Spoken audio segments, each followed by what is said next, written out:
Okay. Um, it was reported once the indictment came out what exactly they found during the raids, and obviously everybody's made a internet meme about the 1,000 bottles of baby oil and whatnot, but they also revealed that they found photos and videos of these freak offs. What were your thoughts when you heard that they actually did find videos? Because for months we talked about how, like, oh, they're coming. You need to delete your stuff. You need to, get rid of this or get rid of that. So what were your thoughts that when it was announced that they actually have video proof and who could possibly be in partaking in these videos? Yeah, well, once they came, I knew they had whatever they needed. Uh, Especially once we knew that they got guns and stuff like that. It was unfortunate that people were putting out that Diddy knew they were coming and Diddy left his kids at the house and all of that. And I kept telling y'all, Diddy didn't know they were coming. If he knew they were coming, his kids wouldn't have been there. But more importantly, as we saw, those fucking illegal guns wouldn't have been there. I'm surprised like crazy that that they didn't charge those particular guns on Diddy, especially because that right there. Those type of weapons are 10 years to 11 years off the jump, especially with a scratched out serial number. If y'all don't know why people scratch out the serial numbers, that is because you can't find out, who they registered to, that they're stolen or whatever.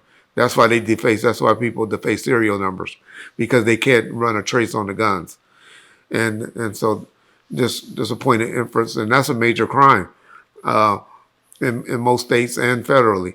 So I'm surprised that they didn't charge that, but I'm really thinking the reason that they haven't charged those guns on Diddy yet, because yes, he have a security guards, he have a whole bunch of people that be inside his house, his kids, his sons, and all of that. I'm thinking they're waiting for the prince to come back. So don't be surprised if once those latent prints come back, which they should have came back now, and it's been about 6 months they've been in their possession, that some people wouldn't be getting charged with those guns. And they probably couldn't get Diddy prints on those guns.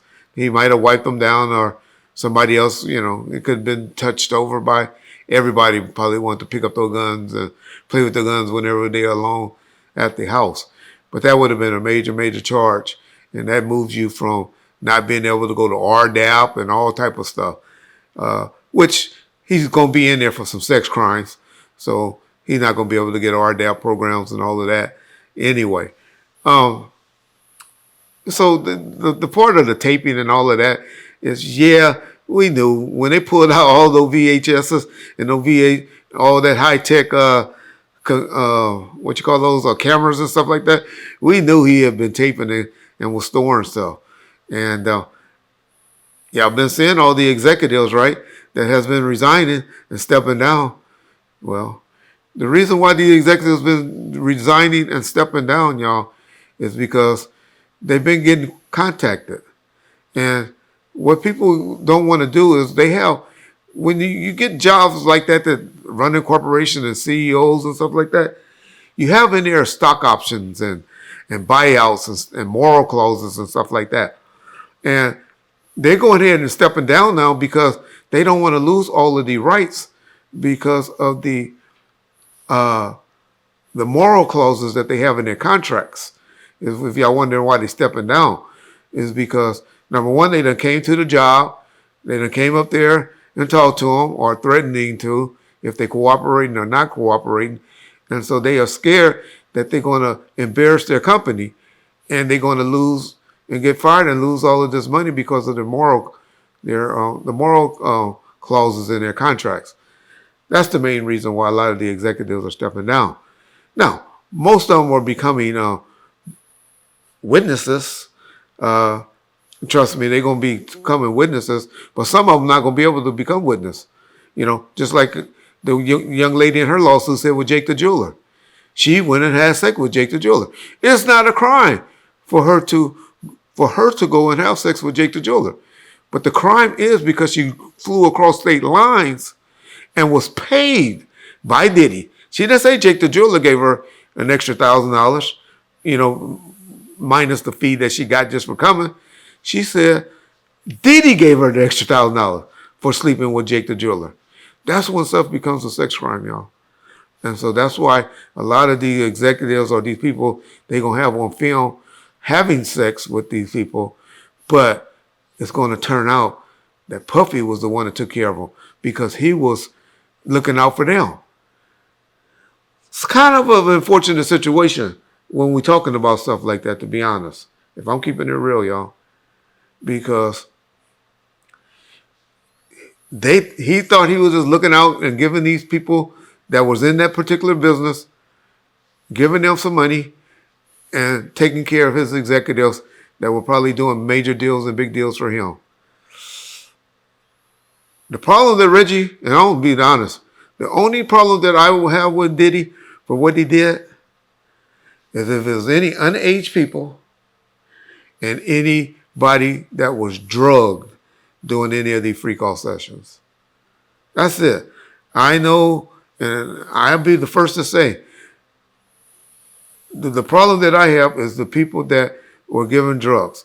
The only reason that I believe I'll have always talked about Roger Bonds, who I believe is going to be the next person, one of the first people that's going to be indicted.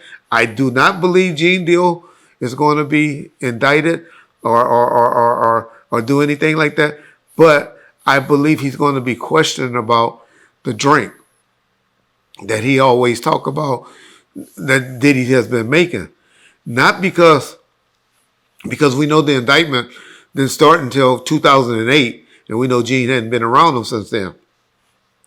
But if you can show a pattern that he'd been doing this stuff since 1995 and all the way to 2002, and then people like Mark Curry and Roger Bonds and all of them who talk about this particular drink that he's been making, if they can show that he's been doing that since 1995 all the way to 2004, they're going to be good witnesses for the government. And not only witnesses, not Gene, I'll say it again, not Gene, but other people may have some issues because if y'all go and really listen, there's some audio that's been leaked out there to where the court hearing where they talked about unindicted co-conspirators that may be turning into indicted co-conspirators, and they said security guards. That's who I believe is definitely Roger Bond. But I'm not going to be one out here throwing dirt on people and hating on people and all of that. But that's my next prediction. Roger Bonds will be picked up real soon. It's unfortunate. Vlad humanized the hell out of him. He seemed like a good dude. But he also, if y'all really go back and listen to that interview, y'all will also see that he was saying a lot of things that would make him liable.